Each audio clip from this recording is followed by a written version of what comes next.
basically the essence is the way human operators would capture information provided by the customers and do a three-way matching of the information provided by customer with their proof of identity documents and the overall geographic specific KYC guidelines. So keeping that in mind, let's dive in. So as you go through the entire solution, you would basically see it's broken stage-wise. So we start with the KYC initiation process where the system needs to understand if it is for a B2B or B2C scenario. So for the demo purposes, we'll do the KYC for an individual consumer, and you can the system allows you to type in any natural language human conversation like format. Now it prompts us whether we want to upload sort of a pre-filled application form wherein the user has provided the information already. So we'll go with the pre-filled form, or the user can also provide information by keying in the details here. So now that we said that we'll be that we will be providing the pre-filled KYC, it's just a human interrupt wherein a confirmation is taken before proceeding further. So there we go. And as we say next, it's basically extracting the information, and with very minimal latency, it would show us the extracted information, and again allow the humans to ensure that if there are any discrepancies, they can adjust the same. So you see all these information that was present in the form is up right here, and we would go ahead and confirm, or if not, again, the system allows you to converse and make edits to the extracted information by the underlying language model. Now then we move on. Now as again bringing up the screen, the applicant basically mentioned that the information present was the SSN number, and that's why the system intelligently also requests for the SSN document.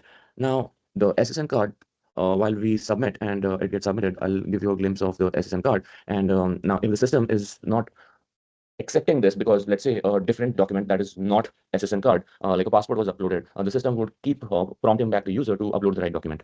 Now the user has been detected as basically a politically exposed person, and that's why a few other details in the space of financial information is getting requested here. So we would say yes, would then request details to match with the external databases, like the bank account number here, the 720 is the credit score, and then it would provide a screen which lays down the entire conversation that happened and allows system to confirm and continue. So now the other critical element is to ensure that the system is explainable, so that the digital operators who are using this as an assistant can eventually explain it to the consumers. A complete section on the explanation has been provided where the digital operators can understand that what did the conversation agent do. It basically extracted the information from the application form, and while this is getting stored in the state, then the process goes to the document collector agent, wherein it requested for the SSN card and utilizes the SSN card information for the further steps.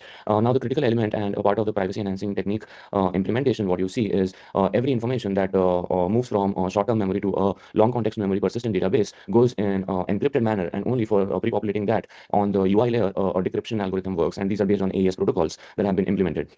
And the underlying OCR technologies are used wherever there is information extraction involved, where we basically or extract information or fields from the documents that are getting uploaded. Now, finally, the KYC validation agent also connects with the guidelines verifier agent and the comparator agent, wherein comparator agent talks about what was the user provided information through the application form and what was mentioned in the proof of identity document. On the other hand, on the guidelines verifier, since it was related to US specific process, so it says that FinCEN department basically requires these fintech or financial services or banking capital markets organizations to adhere to these guidelines.